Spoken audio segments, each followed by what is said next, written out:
गंजाम जिला बेगुनियापड़ा ब्लॉक अंतर्गत षंढमूल ग्राम तुमेश्वर मंदिर प्रतिष्ठा सह हरिहरात्मक विश्व शांति महायज्ञ 7 दिन व्यापी अनुष्ठित हेब। एही उपलक्षे शह शह महिला और पुरुष गुरुवार दिन कलश यात्रा रे सामिल होइतले।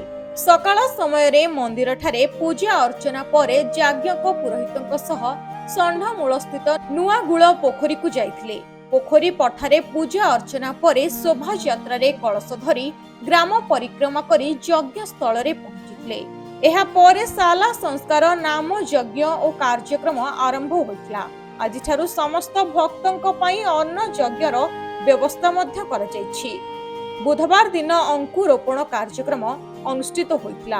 आसंता फेब्रुआरी 21 तारिख रे पूर्णाहुति कराजिवो।